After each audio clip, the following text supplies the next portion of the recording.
Let's begin with a word of prayer this morning.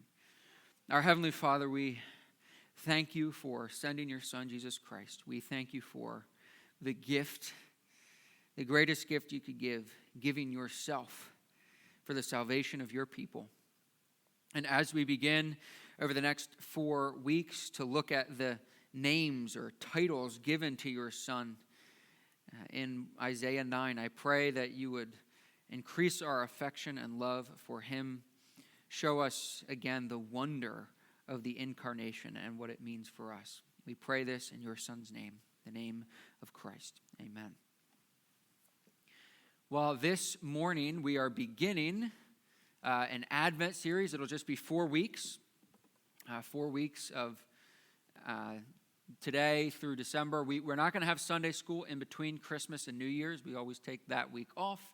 And then back starting in January, we'll be starting a new series that's going to go for a little bit longer, going through the 10 Commandments. So we're going to go through the 10 Commandments. Starting in January, that'll take us through a lot of the winter. But for these next 4 weeks, we're going to look at one verse, really. Now, we're actually going to expand a little bit beyond that each time. We're going to look at some other passages, but we're going to be focusing on one verse, and that is Isaiah 6:9. It's a verse I'm sure you know. I'll read it from the ESV. 9:6. Yeah, that's right. There you go. You were paying attention. It was a test, and you passed. Isaiah 9:6. 6:9 would be very different, I'm sure. It says this, "For to us a child is born, to us a son is given, and the government shall be upon his shoulder, and his name shall be called Wonderful Counselor, Mighty God, Everlasting Father, Prince of Peace." And not only are we focusing only on one verse, we're only focusing on part of that one verse. The 4 titles given to the Son in that verse. Before we jump into that, though, I thought I'd show you some things that I find interesting, and that is just some old copies of the book of Isaiah. This is the book of Isaiah, chapter 9, verse 6. I put the brackets around it so you can tell exactly what it is, from the Great Isaiah Scroll. The Great Isaiah Scroll was one of the Dead Sea Scrolls. It was the largest one, and it contained a complete copy of the book of Isaiah, which, if you know something about ancient manuscripts, that is astounding. A complete copy of the book, one book of the Bible, from about 125 years before Christ was born. This is ancient. This is ancient. And here we have, that's Isaiah 9:6 in the Great Isaiah Scroll between those brackets. And just remember, Hebrew goes from right to left. So you start at that top bracket and go across. That's what it looks like. That's what it looks like. That piece of thing that you're looking at right now was written more than 2,100 years ago. And we can just look at it on the internet, put it up on a PowerPoint. It's awesome. Okay, zooming forward a couple centuries, this is Isaiah 9:6 from Codex Sinaiticus. So the language has changed. We're now in Greek. Codex Sinaiticus is a very important 4th century manuscript that contains the Old Testament in Greek and the New Testament. And this is what you get for Isaiah 9:6 in Greek. I put it in brackets. That's the bottom of a column. It's kind of written in columns, sometimes like our Bibles are.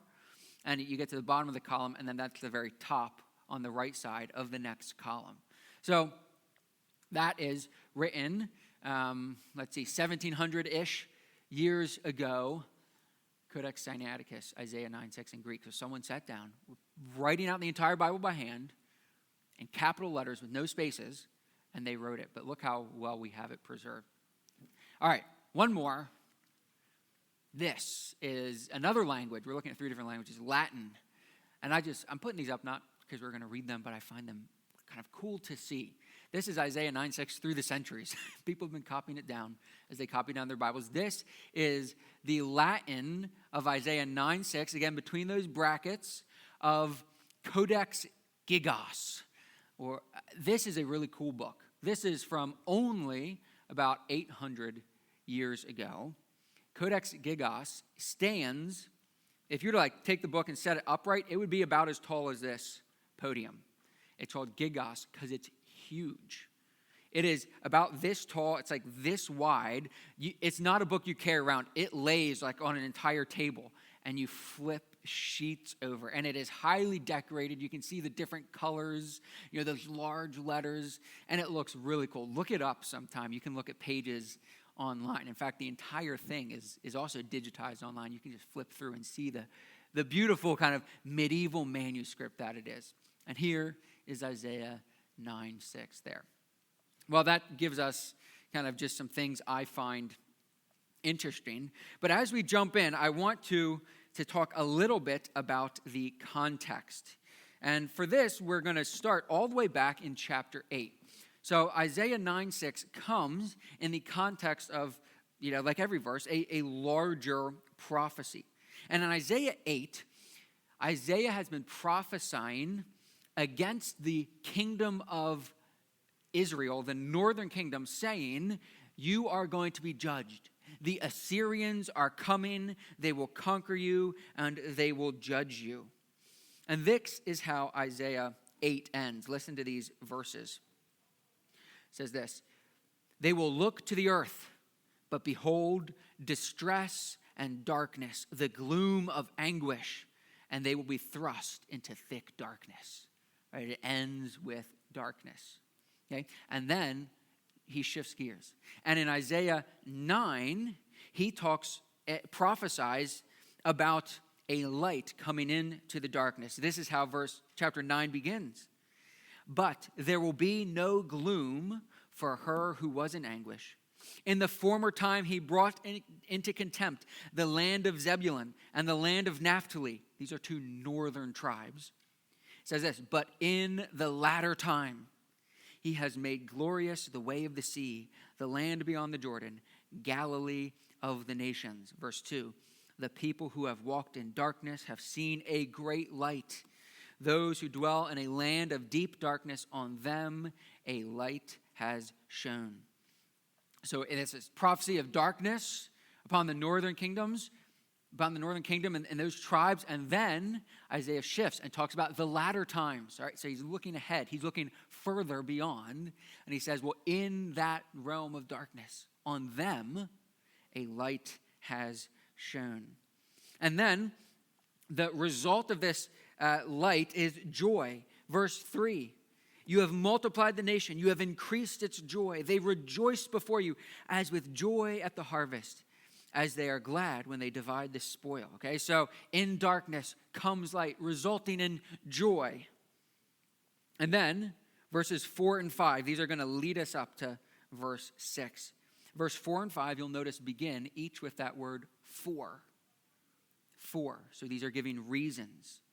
First reason, in verse 4, there's no oppression. For the yoke of his burden and the staff for his shoulder and the rod of his oppressor you have broken as on the day of Midian. All right, so God breaks the oppression upon his people. And then verse 5, a second reason, peace. Peace comes. For every boot of the tramping warrior in the battle tumult and every garment rolled in blood will be burned as fuel for the fire, right? They're not needed anymore because there's peace.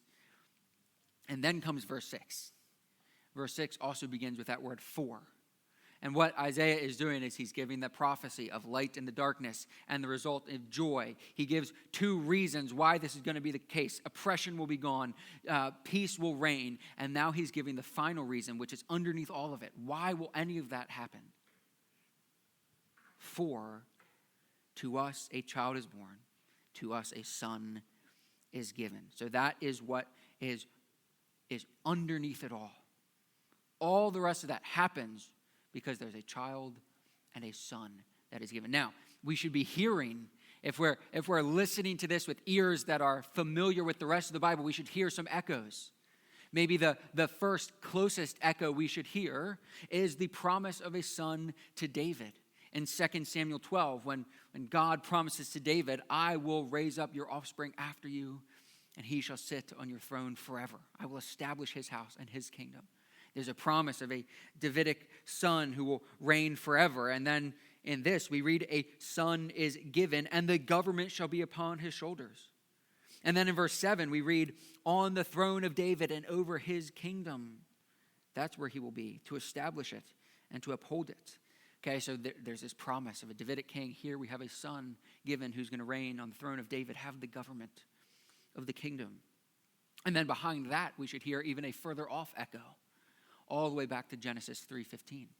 In Genesis 3:15, when God curses the serpent, he does so as well with a promise. And he curses, the serpent says, I will put enmity between you and the woman, between your offspring and her offspring. He shall crush your head, and you shall bruise his heel. All right, so there's a promise of an offspring, a singular offspring. He, if you read Genesis 3:15, it's speaking singularly. He, a son born of the woman who will crush the head of the serpent. Okay? So now we read about this son being given, who's going to be the reason why there's no oppression, the reason why there's peace.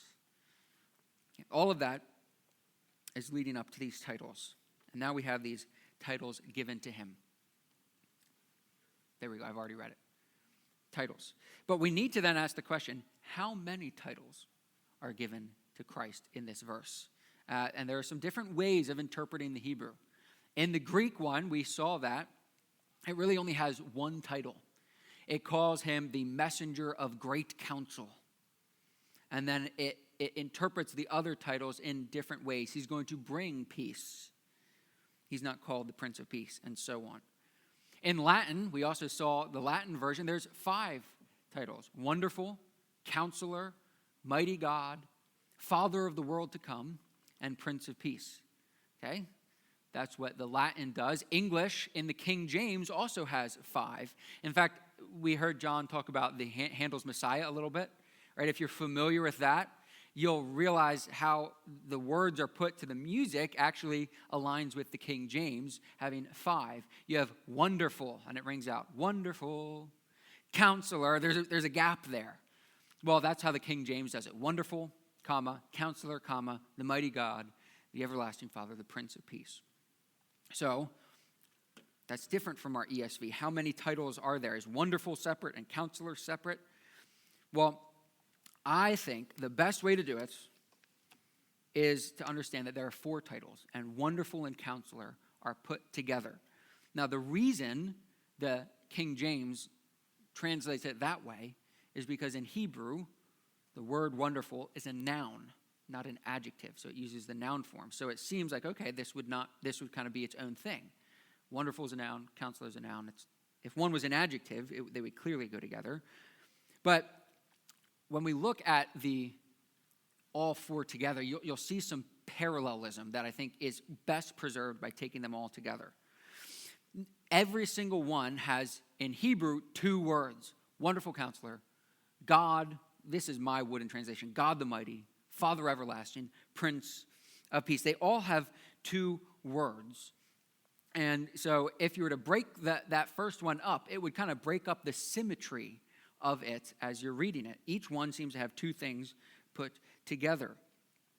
And some commentators have noted how the red words, see the first 2 and then the last 2, these red words kind of correspond to each other and the white words correspond to each other. In that the red words up there, wonderful, God, everlasting, peace, are words that are more calling out the divine of these titles. And then the other ones, Counselor, Mighty, Father, Prince, are words that more emphasize a humanity to it.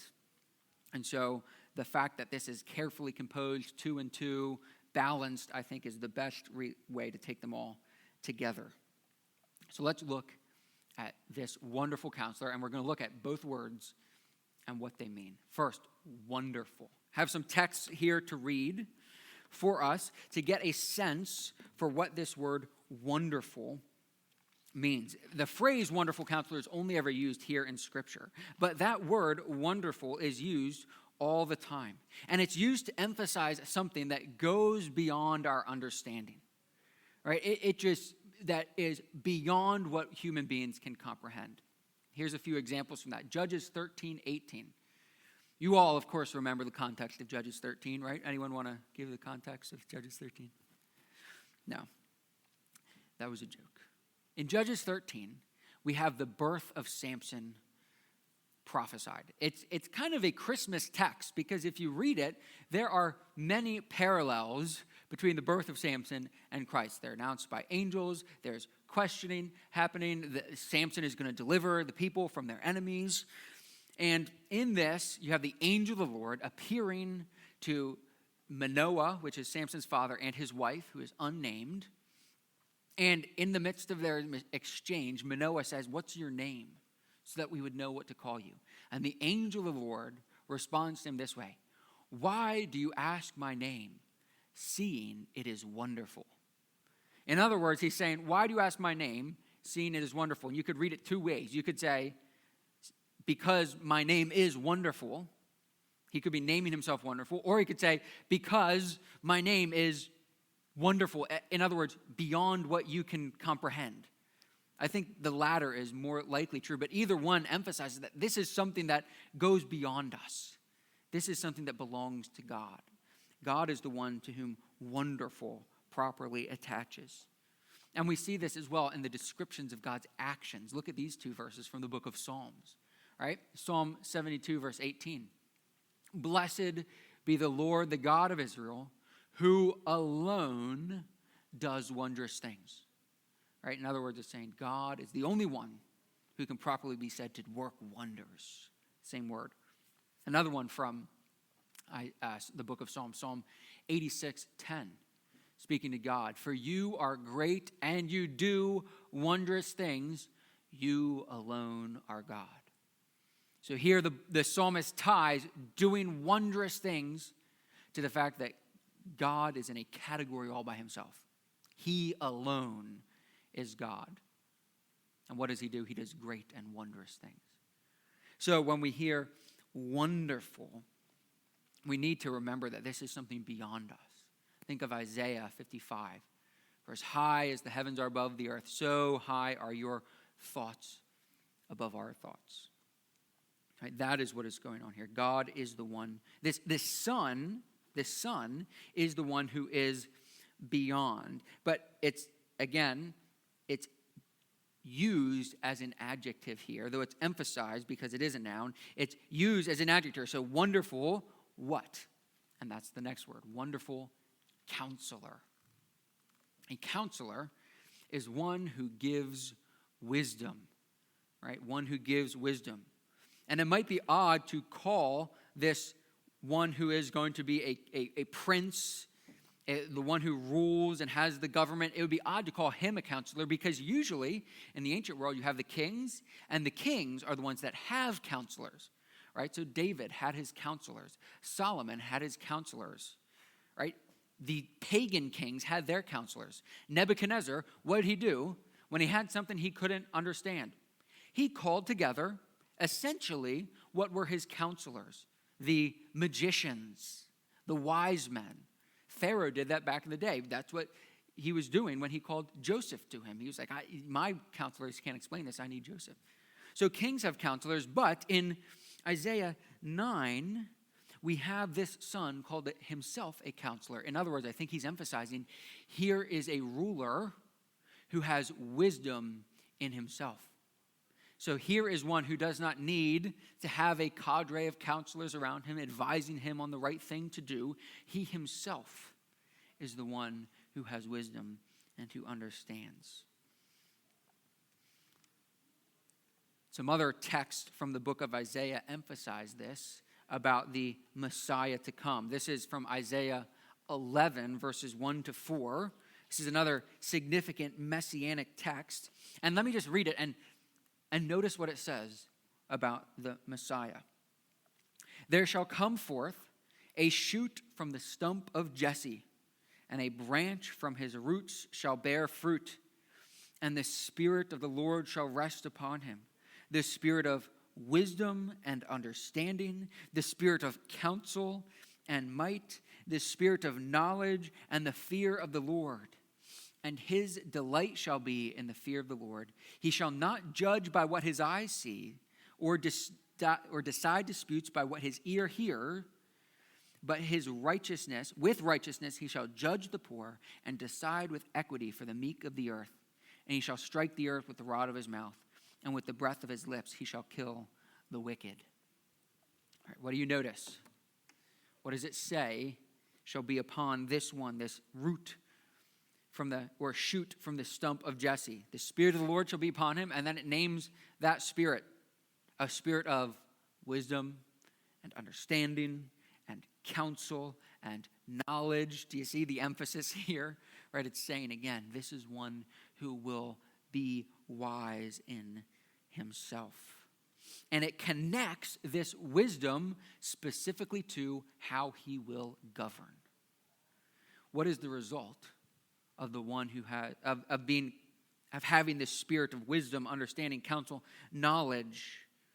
Right? He's going to judge not by appearances, by what his eyes see, nor by rumor, by hearsay, what his ears hear.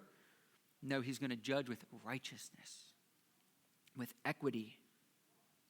In other words, when this Messiah, this anointed one, when he judges with perfect wisdom and righteousness.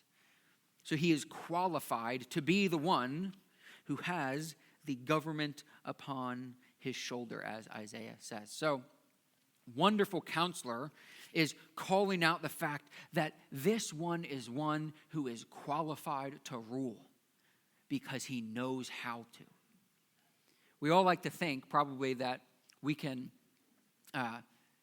handle perhaps more than we know. You know, we often like to look at people in positions, whether those are in politics or not, who make big decisions, and we think, man, if I were there, they just don't know what they're doing. I know how to do this. You know, perhaps we see some business make some big mistake. You know, they rebranded and lost a lot of money. We think, man, that was dumb. I could have told them that. And yet I think many of us, probably if we were put in those positions of running multi-million, maybe multi-billion-dollar businesses and making all that and coordinating all that, we would probably maybe not do so great. I probably have a higher estimation of my own abilities than I'm actually capable of. We probably all are. But not so for this son. He is qualified to rule. He is the wonderful counselor, the one who has wisdom in himself. One more text from Isaiah. Flipping a few pages on to Isaiah 29. In Isaiah 29, that's another famous prophecy, and you'll have heard of some of the verses from Isaiah 29. Here we go. In Isaiah 29, God promises to lay a stone in Zion. Sorry, 28. I have 28, 29. In Isaiah 28, he promises to lay a stone in Zion, a chosen, precious cornerstone, a sure foundation. And he says, whoever believes in him will not be in haste. All right, you probably heard, will not be, he believes in him will not be put to shame or something like that. All right, so we have this prophecy, which the New Testament clearly quotes concerning Christ, the chosen, precious cornerstone. We have this in Isaiah 28. And at the very end of this prophecy, this long section, it says this, Isaiah 28, 29. This also comes from the Lord of hosts.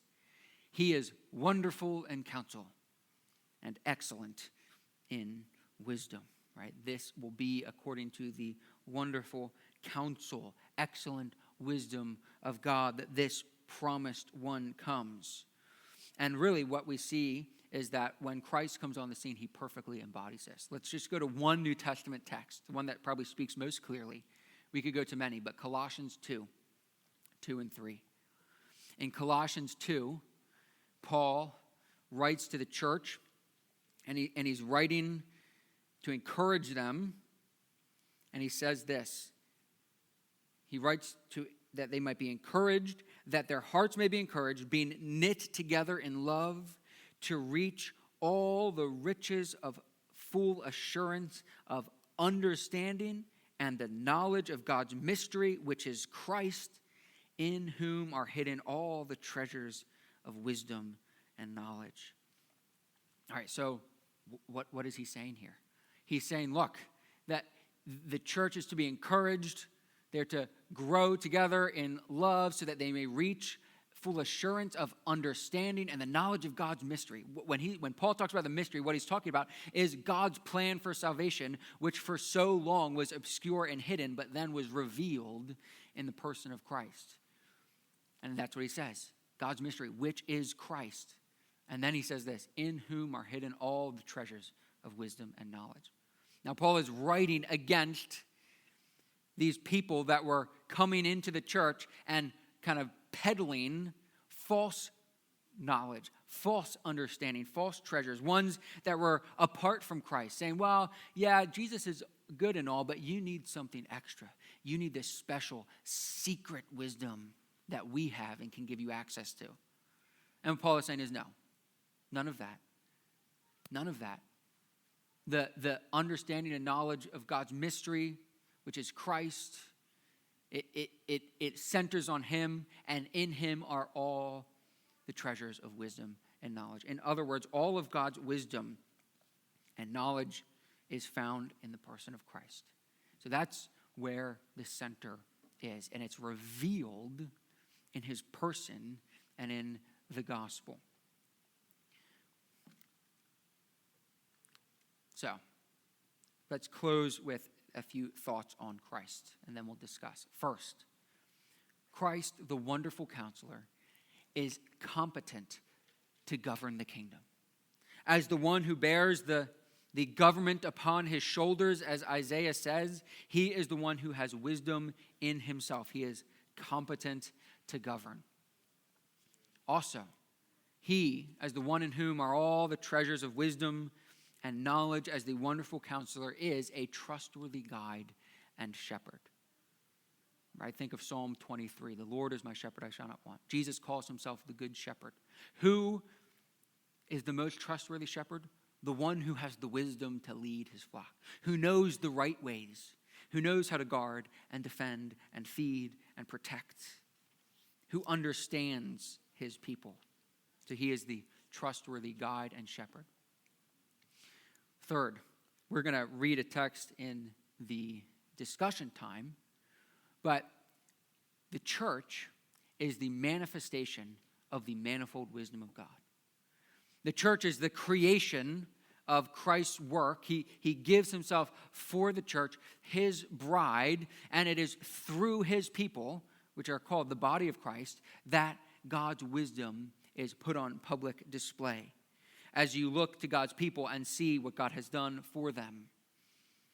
That's from Ephesians 3. We're going to read about that and discuss that a little bit later.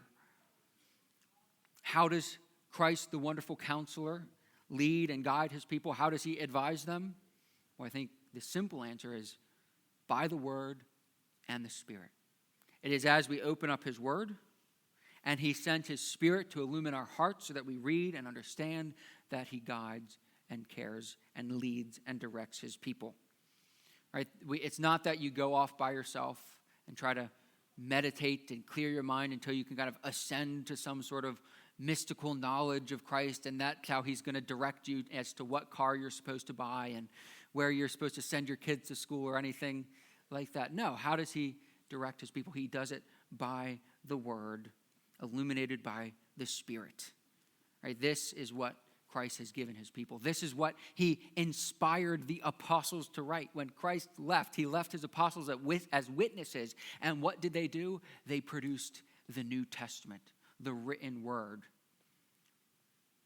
so that we have the same apostolic witness today that God leads his people through. And then finally, Christ, the wonderful counselor, one application is this. If Christ is the wonderful counselor, you don't know better than him. You don't know better than him. We don't get to decide, hey, you know what? I know this is the way that Jesus taught, and I know this is what he directs his church to do, or directs families to operate, or businesses to operate, or me personally, how I should live. But, I mean, we're 2,000 years later. I think I've got a few things that I knew that he didn't know, and maybe I should do X, Y, Z. Instead, no. We don't know better than Christ. We don't get to say, I know he's the wonderful counselor, the one in whom are all the treasures of God's wisdom and knowledge, but I really know how I should live better than he does. No, one of the applications of this is we submit our own judgments to the wisdom of Christ and his word. Close with a verse from a hymn. This is one we're going to sing. This Advent season, we sing it every Advent. It might be my favorite Advent hymn. O come, Emmanuel. I would encourage you to read it. Each line from O come, Emmanuel, there's actually more verses than are in our hymnals. I think there's 7. And each one addresses Christ by a title that he is given in the book of Isaiah. All right, so you can read those, go to the book of Isaiah, see where Isaiah gives that title to Christ. But in one of the verses, it addresses him in this way. O come, thou wisdom from on high, and order all things far and nigh. To us the path of knowledge show, and cause us in her ways to go.